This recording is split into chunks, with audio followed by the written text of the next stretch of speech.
This conference will now be recorded. Mm.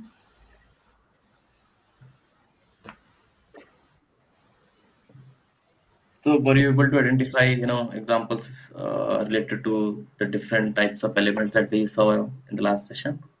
Yeah, I refer because I was used to with resources like imaging procedure, a diagnostic report, and that kind of thing. So that you showed me that I understood. Hmm. So yeah, and more or less it understandable. Okay, okay, great. Mhm. So did you test it with this, empty strings? The, no, this I didn't do. Okay, no issues, no issues. And what file you got? File is paid or free? Well, file is paid. Paid version, right? Yeah, Yeah. that's what I guessed. Okay, so we'll move to today's session. Okay. What was this one? Yeah, so today we'll go deeper into how to create resources and what are the different components that would be involved related to that. So in the last session we discussed that Fire supported following formats: JSON, XML, and RDF. RDF is usually the format that is used for research purposes, and we won't be seeing much implementation in IT field. And XML is another format that is widely used, but for this session, these classes, we will be using JSON, and I guess that's also helpful because you will be using in your day-to-day work. Hmm. So, to understand resources, these are the three, components that we have to understand: element and the resource itself, and what are the data types that are supported by Fire. So, first of all, we'll move to data types. There are two types of. Did I miss anything? Yeah, this one. So the relation between element, resource, and data types is something like this. Think of these as the classes where element has two variables or members, ID and extension, and a resource is inheriting this particular class, and the data type is also inheriting this class. So both resource and data type will also have ID and extension as one of the inherited as two of the inherited members. Similarly, data type, every data type that we will be working with will always have ID and extensions as part of it, whether it is mentioned on Fire website or not. For example, I'll show you how it looks like. So if I click on, I have mentioned the Fire link also for element. So element has these two, element sub childs, ID and extension. Have you worked with extension so far? No, but I heard this a lot of times. Okay, so will Park, now extension because it comes under advanced concepts of fire profiling. But for not just keep in mind there are two childs to element. One is ID and extension, and every resource and every data type will also have these elements. So if I give you example, hmm, I mentioned any images here. Yeah. So this is a patient example that I have taken up, Hmm.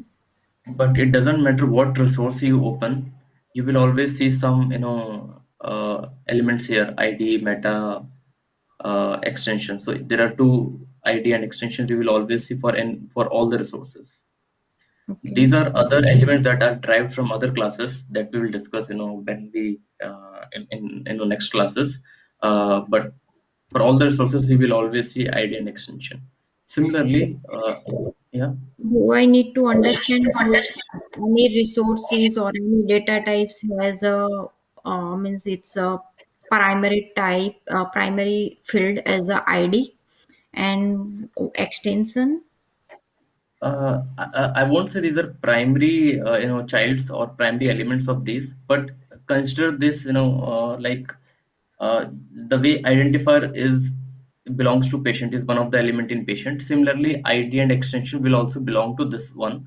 The only difference is why they have not mentioned it here, because it has already been mentioned in element, and there it is mentioned that it is inherited by patient.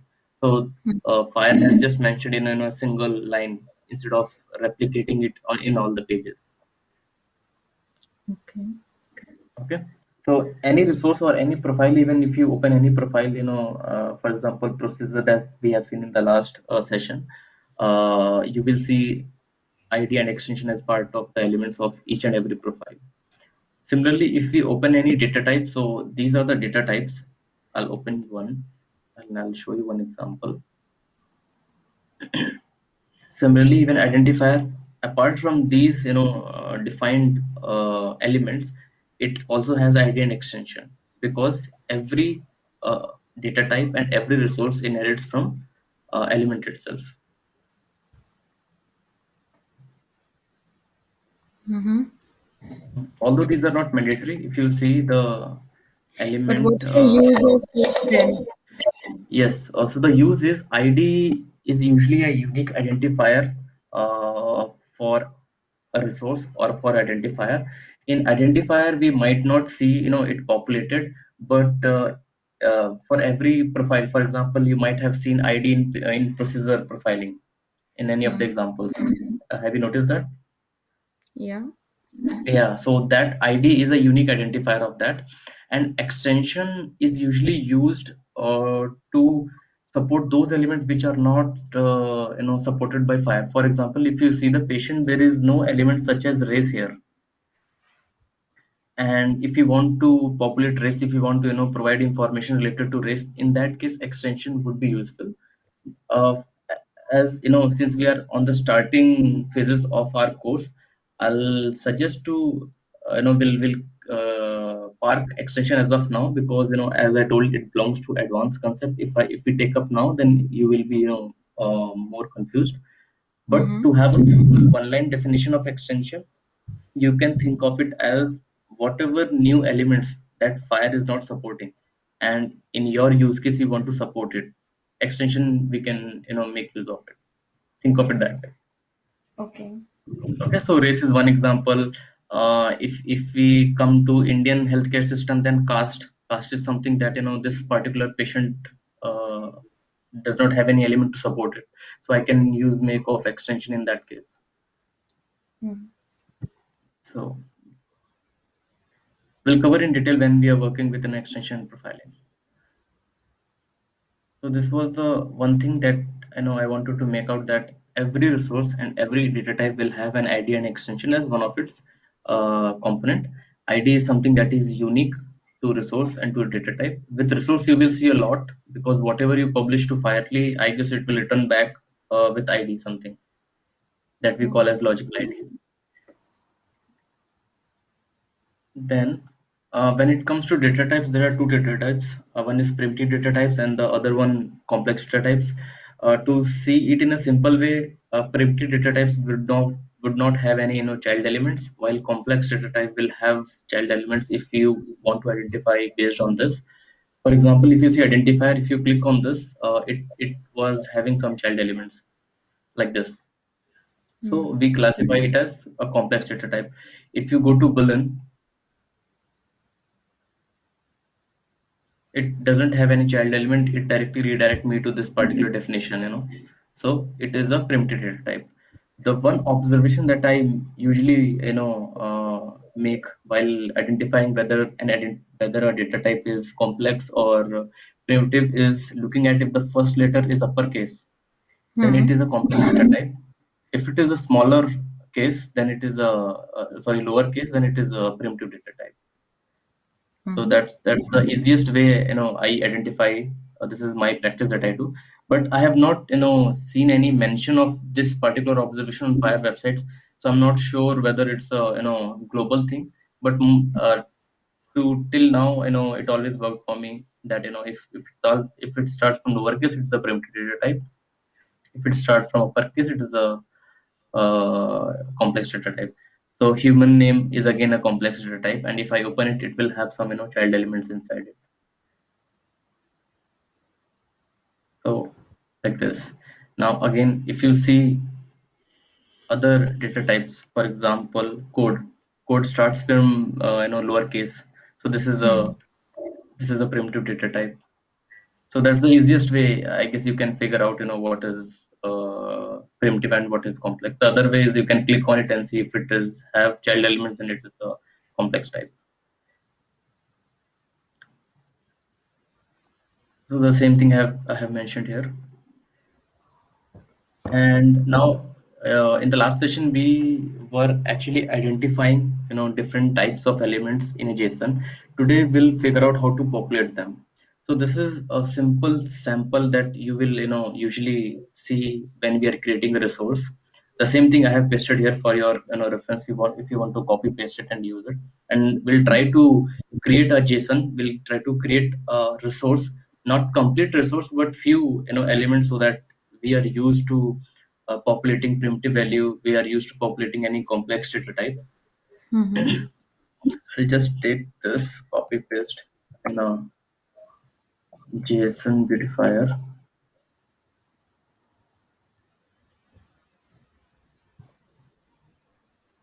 Yeah. So if I come back here, the yellow highlighted parts are something that you will always see. Uh, Whenever a resource starts, it will start with this particular element, resource type, and the resource name. Hmm. Uh, right, and this particular brace will be closed by this one, and every new element will be separated by comma, whether it is at the parent level or it is at the subchild level. It will always be separated by comma. For example, if I want to add sub element 3 here, then I'll add a comma here and then I'll add sub element 3. That's how it will go. So this is something that you will always get. We'll always close this particular brace, and then we'll separate by a comma and then add another element.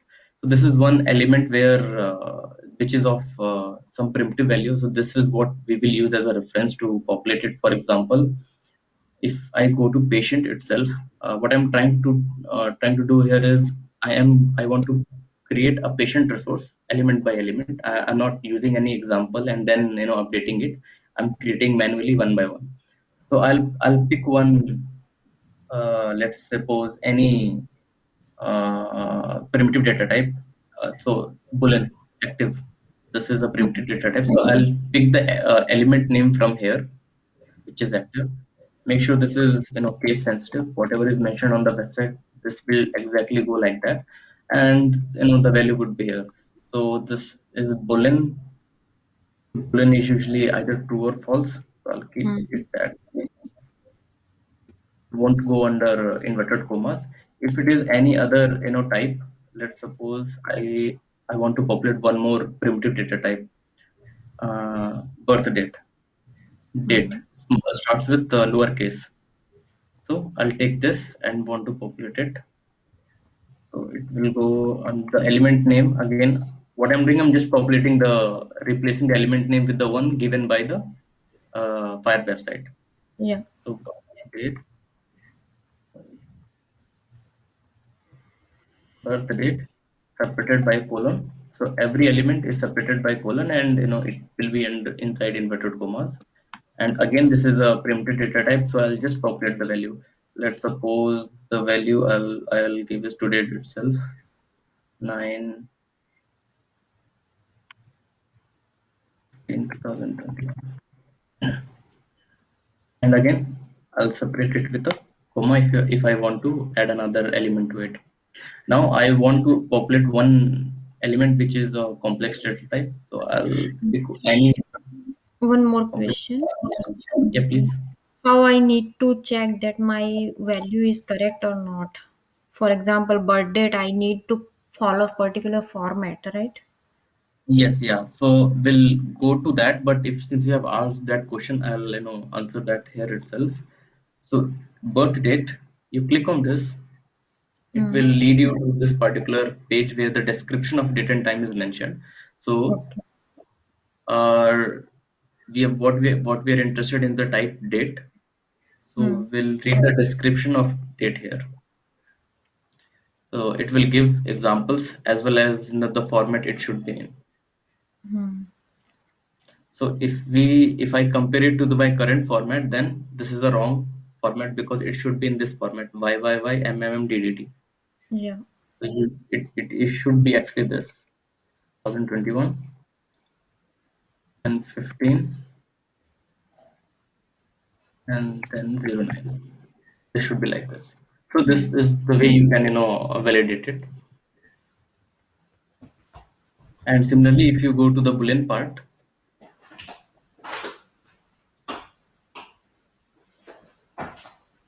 it has mentioned true or false. Hmm. Okay, and it has said that 0 and 1 are not valid values. It has to be true or false. So this is the how you can get detailed description of each data type. But again, as I Okay. mentioned, once we keep on going and practicing, then we'll Hmm. get into the validation part as well. What different types of data formats are valid? What different types of dates or integers or decimals are not valid? So we'll go through that as well. The other way is that you can publish this into your Firely and see what error it throws. So if it's not a proper format, it will throw some error. So this is how I will populate a value which is a primitive data type. Let's suppose if I want to add another, then I'll just add another element name and then value and then comma and submit. Hmm. Now we'll take one example with respect to complex data type. So again, I'll replace the element name and its sub element name as well, and then whatever the value is there. So let us take one example. So the identifier here itself says it is a complex data type. I'll open it.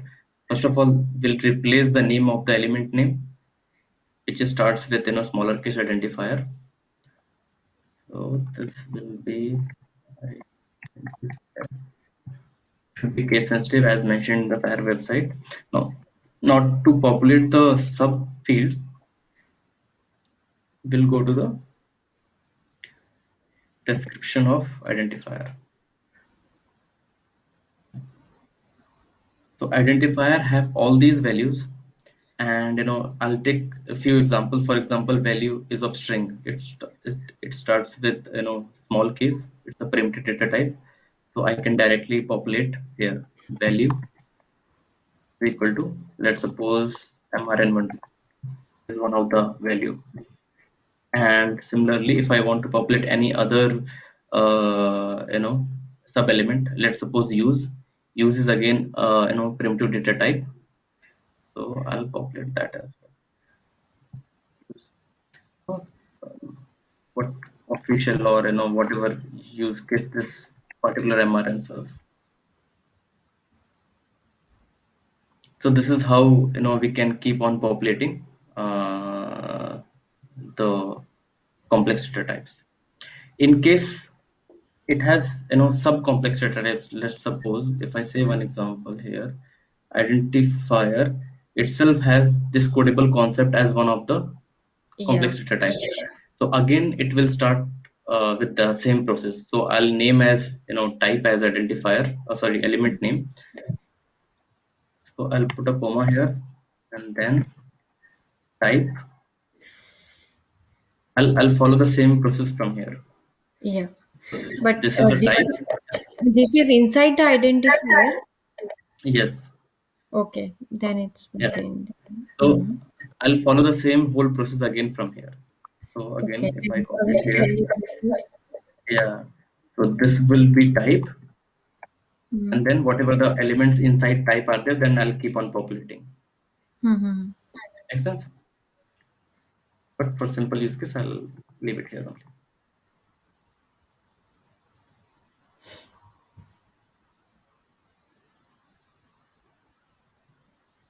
Something here is missing. That's why it is not formatting. Let's see what it is. Active true birth date identifier value. Some comma is missing. Let's see. This seems correct. Birth date identifier. Mm, Let us, compare with some example here. I think so. From here, I usually, pick some examples that I want to work upon.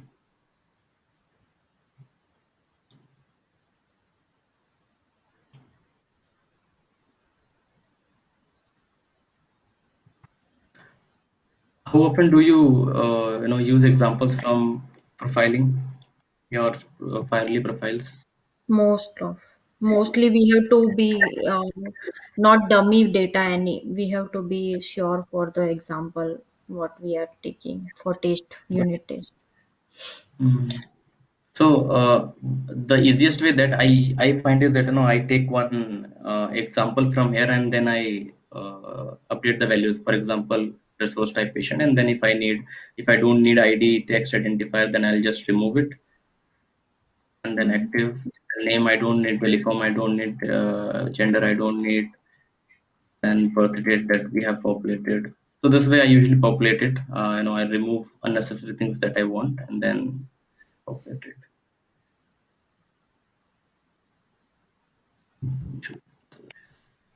Format. And the only thing missing is identifier, right? Mm, if I delete this, okay. Oh, that double quatrain date value. Double quat, you forgot. Yeah. Yeah. So I'll just revert it back everything and paste here. Yeah. So this is, you can validate whether it's a proper JSON or not. Hmm. And this is there. But one thing that you have noticed that we have not covered any array type here. Hmm. So how things will change when it's an array type? That's, taken one example. Yeah. So if it's an array type, let's suppose any primitive type data type is array type. How we will figure out whether it's an array type or not by looking into the cardinality part. Hmm.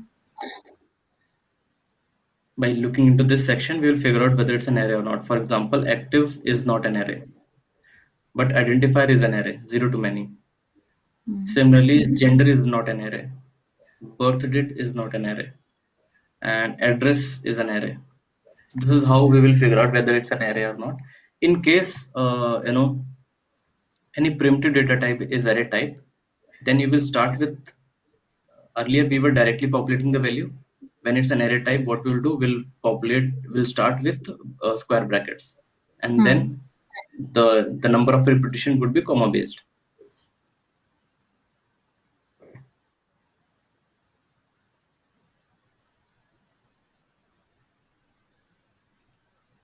Hmm.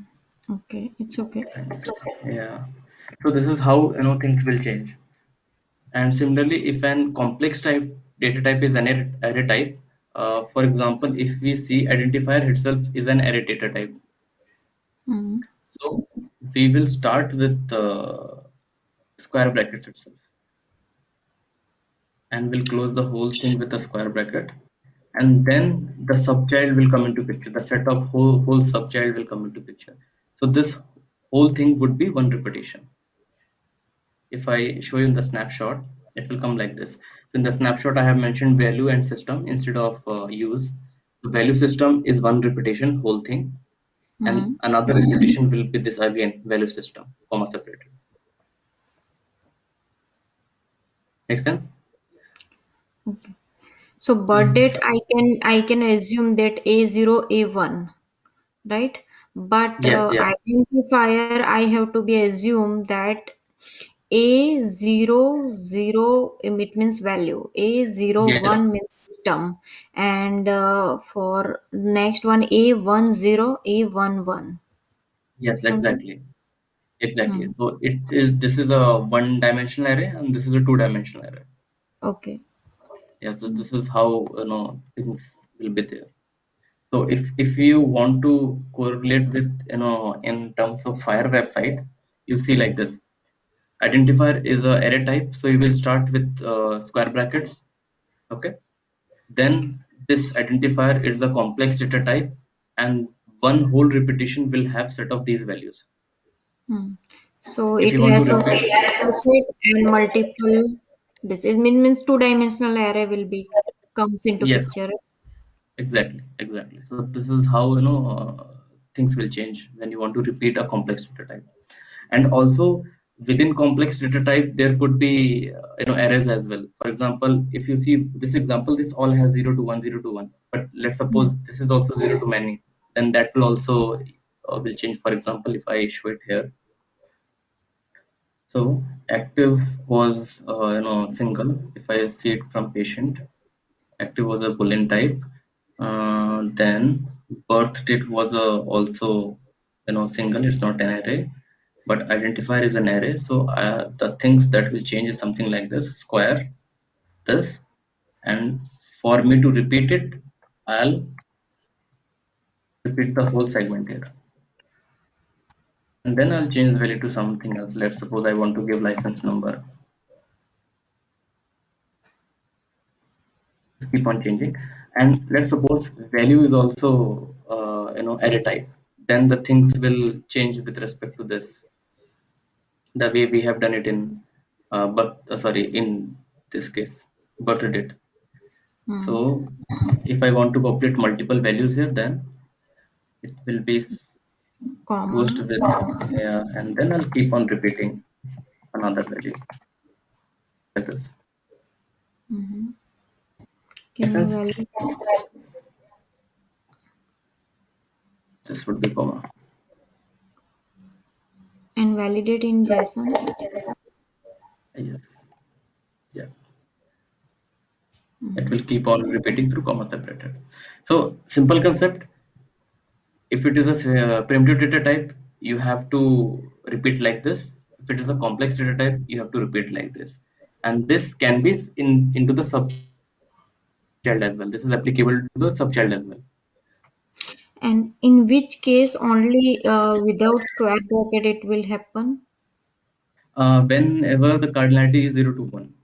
So for 0 to example, yeah, 1. 0 to 1. Let's suppose, let's take any complex data type which is 0 to 1. So this is complex, but this is 0 to many. This is complex, but again 0 to many. Address is again 0 to many. Take example of marital status. Okay, if I Hmm. want to populate marital status, it would be something like this. Okay, let me.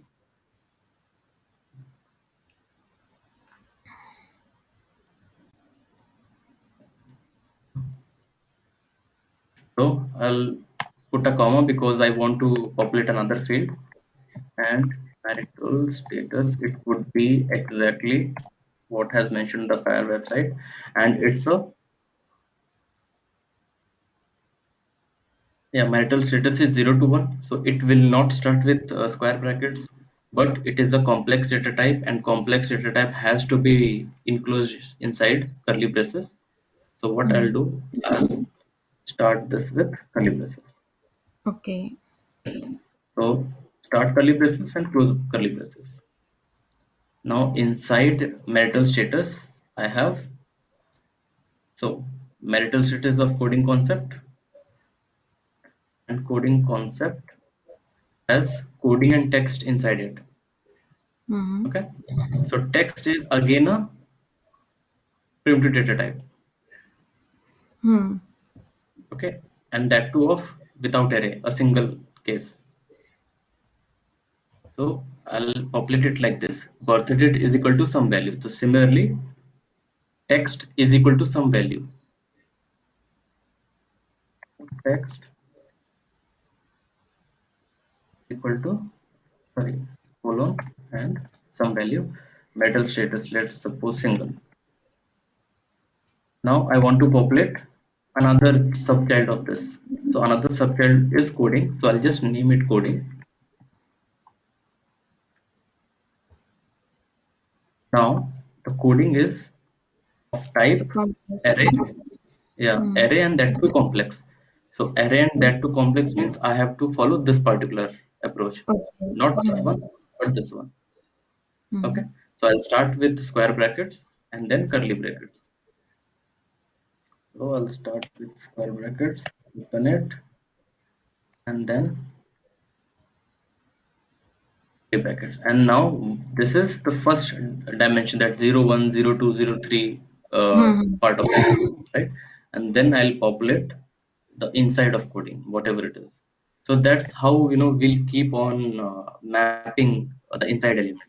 And here all our if URI starts with lowercase, this is also lowercase, this is also lowercase, all are lowercase, it means all are primitive data. So I can directly keep on mapping system version code display, and it is also not array, it is a direct values. So I can directly use this kind of approach. Birth date is equal to something. So I can keep on mapping system colon URI or version colon string. Hmm. Will be like this, say string colon. Oh, sorry, what was that? System, I think. System, yeah, system version. So this will take system again. This would be case sensitive, exactly as it is mentioned on the website. Let's suppose system should be ABC in whatever system code is defined. Then comma, then another field. What is another field? Version, and that's how we'll keep on mapping. You got the idea, right? Hmm. Yes. Yeah. So I'll stop here and move forward. Let's suppose code is for single is S. Yeah. So this is how we'll keep on mapping subchilds.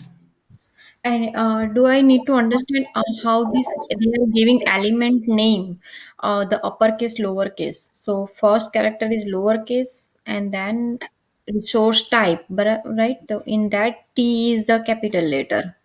Yeah. Same in So manifestos, S is a capital. yes, yeah. So element name, usually what fire follows is that where is patient? You have to back. Yeah. So what format or nomenclature that fire follows is that every resource will start with a uppercase. If you Hmm. see patient, procedure, observation, they all will start with capital letter, Hmm. and all elements will start with smaller case. Hmm. Okay. And if But it is a combination of, yeah, it is a combination of two words, then the second word starts with D to differentiate. okay. Okay. But in our case, we have not to be worried about how they are written. What we are interested in, we should be writing as it is, whatever it is mentioned on the website. Okay. Okay. So this is something that you have to take care that it should be exactly what is mentioned here. Make sense? Hmm. Anything else before we move forward? Okay, we can go forward. Great. So always keep this particular slide, as a reference.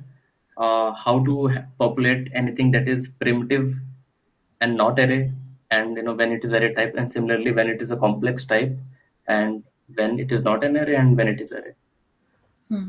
I guess that will help you at least in the initial phases. But once you start working on it, then it will become your habit. Hmm. Yeah, so based just to practice what we have just done, I have created one assignment. You take any profile from your day-to-day work that you work upon, and do the same thing. You create a sample resource with one element on primitive data type and one element with a complex data type. Okay. I guess right, and I have given only one just to not to load you enough. Yes. But for a practice, I guess you can do as much as you want.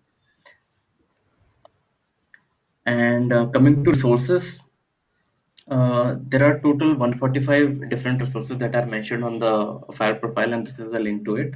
The other way to navigate to resources is you can click on this particular tab, resources, and it will navigate you to this whole section where all resources are mentioned. These resources are divided into different sections, but what these sections are will come into later. I usually go to alphabetical order, and then I navigate to whatever resource I want. I find much easier. uh, regarding these categories, we'll see what these categories are and what are the definitions of those, what clinical workflows fulfill, or in what clinical workflows or what healthcare workflows we use different kind of resources. That will we'll see once we move forward. And you might have heard this term a lot when it comes to Firelight's resources are the common building blocks for all exchanges. The reason being, we cannot just share data types for to meet any clinical workflow. We cannot just share element for any clinical need or any healthcare need. Resources are something that are independent and make sense when you exchange to some other entity. For example, for patient is an independent entity, and when you share that data to someone, it makes sense to them.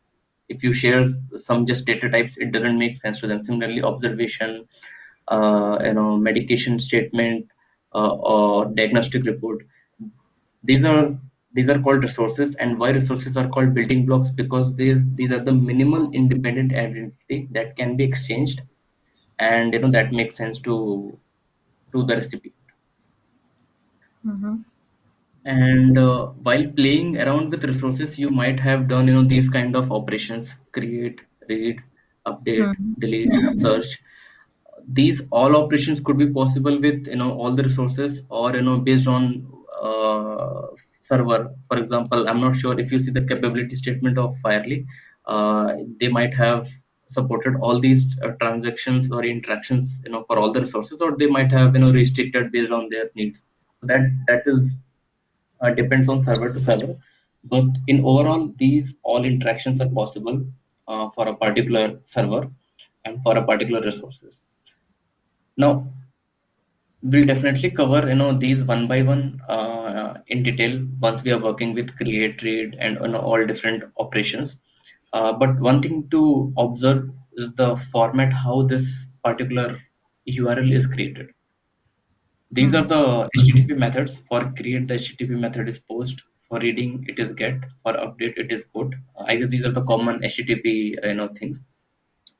But if you come to the formats, few interactions you will do just on the base path. For example, when you publish a bundle, I guess you just directly publish to the base path of Firely. Have you ever noticed that? No, I don't know. Yeah. So in your code, just go through, in your free time and see to what particular API you publish bundle. So that would be the base path of Firely. Mm-hmm. Okay, you can do that. And second, do you also publish individual resources, such as publishing procedure alone, or practitioner No, alone, or patient alone? no. No, right? But Mm-hmm. in case it is done something like this: base path, then slash, and then the resource type. For example, if you are publishing patient alone, then it will take the value of patient here. If you are publishing procedure alone, then procedure will come here. So that is the second type of format. When you are doing on a base path, it's just a base path, for example, bundle. And when you are publishing a single resource type or doing a get operation on a single resource type, then this is the format that is used. So Mm-hmm. this is one example here. This is for resource, and this is for the bundle. So we are directly posting on the base path here. The Okay. other format For that we will bundle, I see, have to direct go to the base part, right? sorry, I couldn't hear you. Sorry. For bundle, I have to directly use only base part, right? Yes, yeah, yeah. You can confirm, from your code. I guess that would be a learning also for you. So that would be the base path on which bundle is published. Mm. Okay. And for if you want to, post, get, or update or delete any particular resource alone, then in that case, this particular format is used: base path slash resource type. So this is something here. Mm-hmm. Now, there is another format, which is base path slash resource type slash search parameter. This is usually used when we are querying some resource, individual resource alone from a file server. For example, I need patient who are born in 1992. So that particular search parameter will come here and is equal to the value of the year that I'm looking for. Okay, so that's how searching mechanism works in Fire, and what search parameters are supported that we'll see. But to give you a hint, you can always go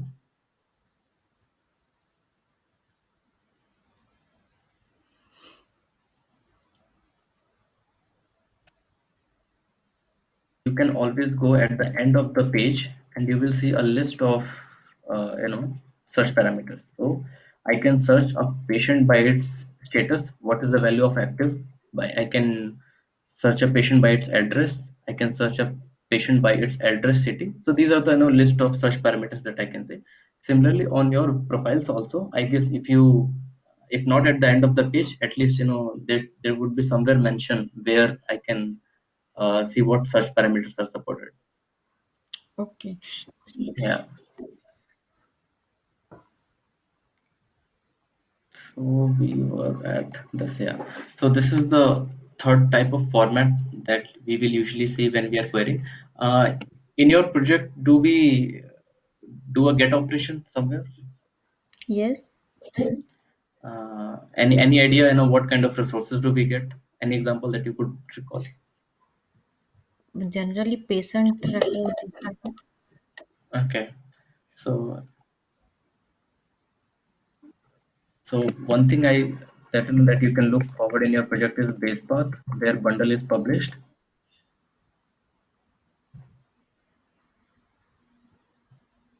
And the second is get operation or query. For any resource, see what search parameter and how the get operation is performed. Okay, and the fourth format that we will usually see is base path, resource type, and then the ID. This is the ID that we have seen in the element ID extension. So this is where it is used. So I'll explain, usually how this ID is created. We call it as logical ID. And what happens whenever we are publishing a bundle to a server or an individual resource to a server creates its own ID and assign to it. And this is the element where that ID is, populated. So whenever you see the response of a bundle, have you seen any response of a bundle yet? Mm-hmm. Okay, so in your project, you trigger one workflow where bundle is published, and you will see some response from the server, and compare the bundle that you are publishing and the response you are getting. You will see a difference in this element. This Okay. would be populated from the server end and given to you. Mm-hmm. Okay, so in the server, every resource is saved by the primary key ID. This is unique for each resource. Mm. Okay, that's why it's called logical ID, because it is unique for each resource, and using this resource you can directly fetch that patient. For example, there are, let's suppose, 100 patients, and you want to fetch only one singular patient and you know the ID, then you can fetch that particular ID. Or if you have seen, in your case itself, whenever you have visited hospital, they might have assigned you one own ID from their end. Apart from your usual identities, they might have assigned you one ID on their own, Mm. and you can directly query your details by this ID. So this is what the whole format would be then. And the another thing that you can explore is bundle publish response.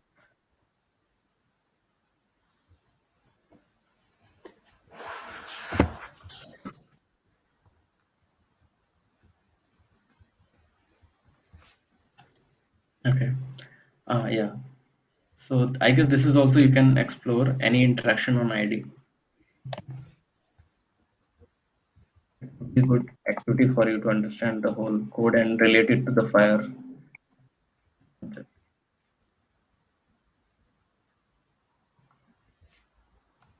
Yeah.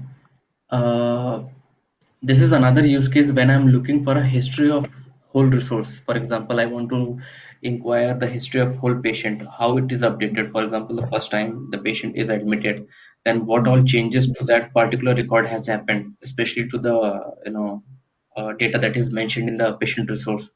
Then the whole format would be like this: base path, then patient slash the ID of the patient, and this underscore history is the keyword that we usually use to fetch the history of patient of a particular patient.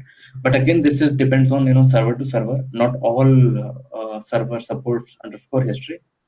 You can check whether Firely supports this or not. Okay. Yeah. History search. Can do this. So you can figure out any patient that is published or any resource that is published, and you can figure out the ID and create this format and try to search it. This is again, if something is not fulfilled by these possible REST APIs, then one can define their own operation name what to do. For example, merging a patient is one of the example. Merging a patient is something not defined by FHIR, but in your use case or in a hospital's use case it is needed. Then you can define your own operation and give a name to it. And you can run that thing, but we'll park this as of now for the details. Again, this is of advanced concept. When we are used to the basic things, then we'll look into this one, and then we'll practice this one as well. So if you see it here, these are on ID: delete, update, and read.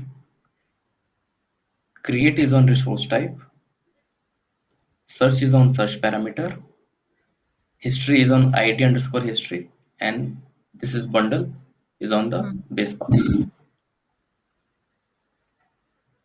I have collated here because it always confuses Yes.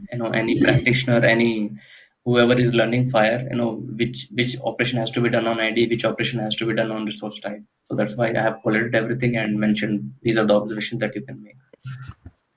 Okay. Yeah.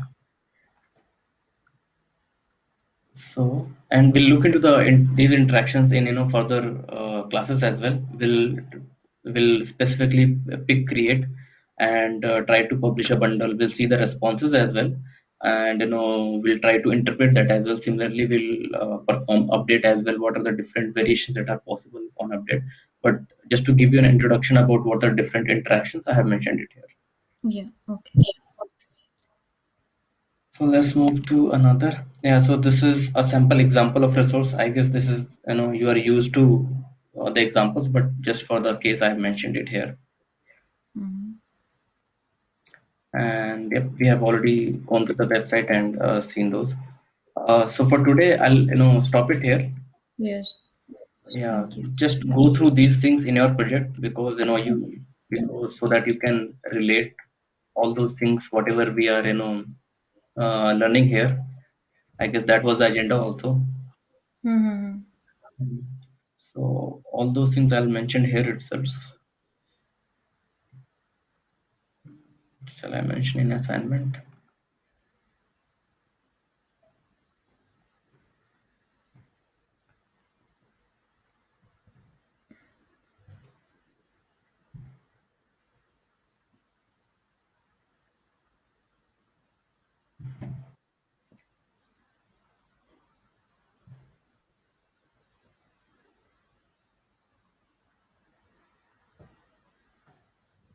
So I'll share the PPT. Anything that you want to cover again from today's class, or any questions No, or doubts you have from your?